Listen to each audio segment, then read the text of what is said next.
What is going on, everyone? This is Eric coming at you from just outside of Hartford, Connecticut. And today, we're going to be looking at the Derrick Brooks draft pick trade, which occurred back during the 1995 NFL Draft. Now, this trade is directly connected to the Warren Sapp trade via the 63rd overall selection. Both players are, of course, big names in the NFL's history and in Tampa Bay history. Therefore, I decided that they both deserve their own videos. They are connected through the 63rd overall selection, which Tampa Bay did get in the aforementioned Warren Sapp video, which was recently posted. Anyways, this was a draft pick swap between the Tampa Bay Buccaneers and the Dallas Cowboys that saw Tampa Bay acquire the 28th overall selection from Dallas in exchange for the 41st and 63rd. How did this trade work out? We will start by discussing the Tampa Bay Buccaneers, who, with the 28th selection, would pick linebacker Derrick Brooks. Now, Brooks was a pretty highly productive player in college, but he fell due to his size. A lot of scouts were concerned about his size. They weren't sure if he'd be able to continue to play his physical playing style at the NFL level, or if he'd have to change his position. So that's why he fell, in case you're wondering. Regardless, Brooks actually ended up becoming a starter as a rookie, and he played well. He would post totals of 79 tackles, 2 forced fumbles, and 1 sack as a rookie. Now, starting in 1996, Brooks had a streak of 12 consecutive seasons where he recorded at least 100 combined tackles. That is insane. Now, in 96, Brooks recorded 133 tackles and his first career interception. In 97, Brooks had 145 tackles, 1.5 sacks, and a pair of picks. He would lead the league in tackles with 158 and solo tackles with 123 in the 98 season, while also adding an interception. Pretty impressive. In 1999, though, Brooks showed the entire league what he's capable of. He ended that year with 153 tackles, 4 interceptions, and a pair of sacks. This was arguably the best year of his career. Now, in the year 2000, he recorded 146 tackles and a pick, which he actually returned for his first career touchdown. He followed that up with an 113 tackle, 3 interception season in 2001. Now, I said arguably for the year 99 because the year 2002 was probably the best year of his career.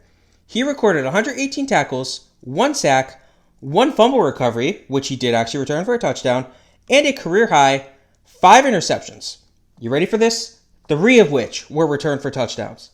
He set an NFL linebacker record by scoring 4 touchdowns, all of which occurred on the defensive side of the ball. His strong play carried over into the playoffs, as he recorded 21 tackles and a pair of picks, one of which was returned for a touchdown, in the Super Bowl no less, as the Buccaneers would go on to beat the Raiders in that Super Bowl for the franchise's first ever title. Great year for him. As a result, he was named the Defensive Player of the Year for the league. He had another strong season in 2003, recording 103 tackles, 2 interceptions, and 1 sack. But it was a bit of a quote-unquote down year for Brooks. His play improved in 2004, as he would record 137 tackles, 1 interception, and a career-high 3 sacks. He had 125 tackles, 1 pick, and 3 sacks, which tied his career best, in the 05 season. Now in 2006, Brooks would record 121 tackles, 3 interceptions, and a touchdown, one of which was returned for a touchdown, I should say. Now, he would register 109 tackles in 2007, but didn't get much other counting stats. Now, in 2008, his age and physical playing style, coupled with his size, his physical play, caught up with him, and he recorded 73 tackles with 1 pick. Now, he was released after the season as Tampa Bay was looking to get younger. Now, he was actually left unsigned in free agency for over a year, but then he decided to retire rather than go to another team for, a year and not play well. All said and done, he left a massive impact in Tampa Bay. Over his career, Brooks recorded 1,713 tackles, 13.5 sacks, and 25 interceptions, while adding 7 touchdowns, 6 of which were off the interception, 1 of which was a fumble recovery. He was an 11-time Pro Bowler, a 5-time first-team All-Pro selection, a 4-time second-team All-Pro selection, a 1-time Super Bowl champ, a 1-time Defensive Player of the Year, a 1-time Walter Payton Man of the Year award winner, and he is a member of the NFL Hall of Fame, the NFL 100th Anniversary All-Time Team, the NFL 2000s All-Decade Team, and the Tampa Bay Buccaneers Ring of Honor. The Buccaneers have also retired his jersey number of 55. It goes without saying, Derrick Brooks was a great selection for Tampa Bay, and every team that passed on Derrick Brooks regrets it. They're kicking themselves for it.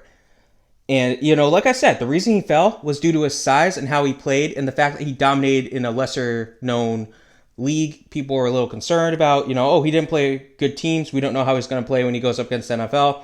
Brooks proved people wrong. So now we have the Dallas Cowboys to discuss. Now, the Cowboys got a pair of picks in exchange for the pick that was used to select Brooks, the first of which is the 41st overall selection. They would trade this to the Atlanta Falcons in exchange for a pair of draft picks, the first of which is the 46th overall, which they would use to select running back Sherman Williams. Now, Williams would spend 5 years as the Cowboys' backup running back, helping to relieve some of the pressure on Emmitt Smith. In that time, Williams recorded 302 carries for 1,162 yards and 4 touchdowns. Unfortunately for him, he had some problems with fumbles as he coughed up the football 9 times in that time frame.